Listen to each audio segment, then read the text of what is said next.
Hello, welcome to Phoenix TV. So nice to have you here. Thank you for joining me today, where we'll explore ways to break the ceiling in hustle culture.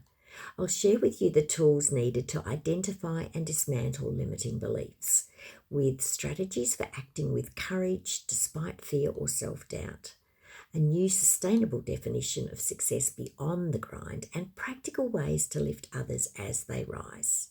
This episode is for anyone seeking inspiration with actionable takeaways.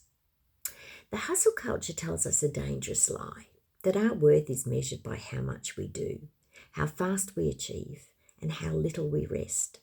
It glorifies the grind, masks exhaustion as dedication, and often leaves us chasing external validation instead of internal fulfillment. Breaking the ceiling in this environment isn't just about reaching your own goals. It's about redefining what success looks like, rising with integrity, and creating space for others to rise too. Hello, I'm your host, Corinne Brown, Leadership Results Coach. The first step in breaking the ceiling in hustle culture is to recognize the invisible ceiling. In hustle culture, the ceiling isn't always corporate hierarchy. It's the internal and external limits placed on us. Those external barriers like workplace bias, outdated systems, or competitive mindsets that pit people against each other. Internal barriers such as limiting beliefs. For instance, I'm not enough, I'm not ready, self-doubt, and fear of judgment or failure. Breaking the ceiling starts with awareness. When you can name the invisible forces holding you back, you take the first step in dismantling them. Let's look at how to overcome those limiting beliefs. Limiting beliefs are often rooted in past experiences or narratives we've absorbed from family, culture, or industry norms. They can feel like facts, but in reality, they're simply untested assumptions. Here's how to dismantle them. Identify the thought. Write down the belief you catch yourself repeating. For example, you may tell yourself, I don't have the experience to lead. Question its validity and ask, who decided this was true and what evidence exists that proves otherwise? Replace those thoughts with a powerful reframe. Shift from I don't have enough experience to my perspective and adaptability are valuable assets. Let's move through that self-doubt because we know self-doubt is a natural companion to growth. It appears when we step into unfamiliar territory. The trick isn't to silence it completely, but to take action alongside it. Here are some practical steps to help you move through self-doubt. Act before you feel ready. Waiting until you feel fully confident means you'll wait forever. Track those small wins. Keep a record of moments you were uncertain but succeeded anyway. This becomes evidence to counter your inner critic. And surround yourself with expanders. Spend time with people who've done what you want to do. Their presence makes the impossible feel normal. Facing and reframing that fear, because we do know that fear is not the enemy, it's information. It shows up when something matters and often signals that growth is ahead. But how do you reframe fear? Instead of thinking, I'm scared of failing, think, this is my chance to learn and grow. Instead of thinking, what if I'm judged? Ask, what if I inspire someone by showing up authentically?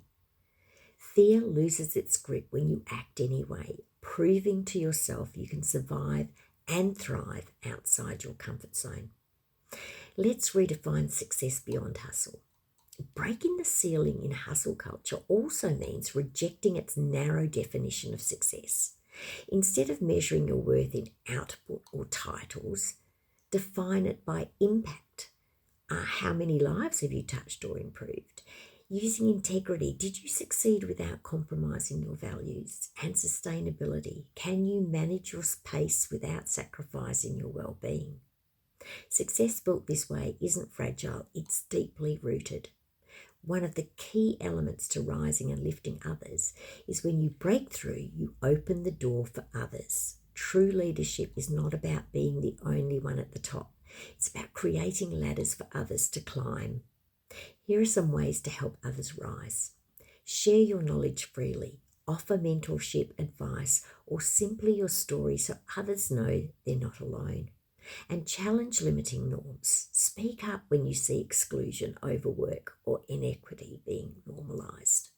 Celebrate collective wins. Success feels fuller when it's shared. You have the power of brave action. Breaking the ceiling in hustle culture requires courage, not just to step forward, but to do so in a way that changes the rules for those behind you. You may face resistance, skepticism, or even isolation, but every act of bravery sends a message. It's possible. You can do this. You belong here. When you choose to rise, not just for yourself, but for those watching, learning, and hoping, you ignite a ripple effect. You show others that they too can rewrite their story, break through their own ceilings, and help the next person rise. Here's a thought. Hustle culture wants you to believe that there's only room for a few at the top. The truth is, the ceiling is only as strong as the silence around it. Speak up, step up, and lift others as you go. The more we rise together, the less power hustle culture has over us, and the more sustainable, inclusive, and fulfilling our success becomes. You know, hustle culture sells us that shiny dream, the dream that if we work hard enough, fast enough, and long enough, we'll get everything we've ever wanted. But that's not the truth. I've seen people, talented, passionate people, burn out, break down, and lose themselves chasing that dream, and I've been one of them. Hustle culture doesn't just drain our energy, it convinces us our worth is tied to what we produce. But I'm here to tell you, your worth was never up for negotiation, and it's time to break that ceiling. The ceiling isn't always a corporate title or a physical barrier. Sometimes it's the whisper in our own head that says, "You're not ready, you're not enough, you don't belong here." Other times it's the system around us, the biases, the competition, the belief that there's only room for one person at the top. That ceiling, it doesn't just limit us, it limits everyone who's watching us. And when we break it, we're not just doing it for ourselves, we're doing it for everyone who's coming after us. So how do you overcome limiting beliefs? Well, limiting beliefs are sneaky. They feel like truth, but they're just old stories we've inherited, absorbed, or repeated until they felt permanent.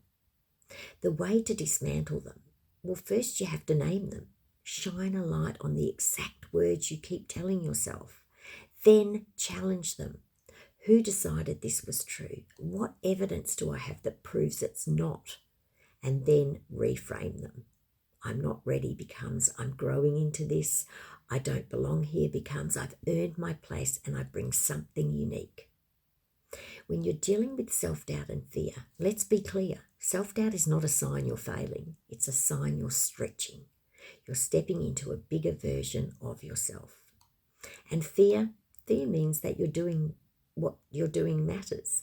Instead of asking, what if I fail? Ask, what if I inspire someone by just showing up? I can promise you this, you will never feel 100% ready, but you don't have to feel ready to begin. You just have to begin. Let's redefine success. Breaking the ceiling in hustle culture also means rewriting the definition of success, not by the hours you work, not by how many titles you hold, but by your impact, your integrity, and your ability to stay in life you've built. Because true success is being able to look at yourself in the mirror and say, I did it without losing myself, and I brought others with me. Let's rise together. The greatest leaders aren't the ones who stand alone at the top. They're the ones who build ladders for others to climb. We rise when we share our knowledge freely, speak up against norms that hold people back, and celebrate the wins of others as loudly as our own. When you break through and leave the door open behind you, you're telling the next person, come on through, you belong here too. You have the power of that brave action. Every time you act with courage, every time you refuse to be silenced, every time you lift someone else as you rise, you weaken the grip of hustle culture. You are showing the world there is another way, a way built on purpose, not pressure, on collaboration, not competition. You rise, and it means nothing if you're the only one at the top. Lift as you climb. That's how we change the game. The ceiling isn't just above us, it's above those who are watching you. Break it for them and with them. Bravery is contagious. When you rise, you give others permission to rise too. So my challenge to you is this: break your ceiling and then help someone else smash theirs. Because when we rise together, there is no ceiling that can hold us. All right, friends, as we wrap up today's episode, I want to leave you with this. The ceilings you've been told to stay beneath, they're not made of unbreakable glass. They're made of stories, fears, and beliefs that can be challenged, reimagined, and shattered. Breaking the ceiling isn't just about your own rise, it's about silencing that voice of self-doubt, facing fear head-on, and replacing those limiting beliefs with truths that empower you. And when you do that, you don't just change your own story, you create space for others to rise alongside you. Because the real shift happens when you stop climbing alone and start lifting as we go. That's how we change the game. That's how we move beyond hustle culture into a way of living and leading that's actually sustainable and deeply fulfilling. Next time, we're going to dive into something I know so many of you have been asking about: how to find and use your voice, not just to be heard, but to shape conversations, influence decisions, and open doors for others. Because once you find your voice, you'll never go back to silence. Until then, keep rising, keep lifting, and keep breaking those ceilings. I'll see you in the next episode. I'm Corinne Brown. Catch you on the flip side.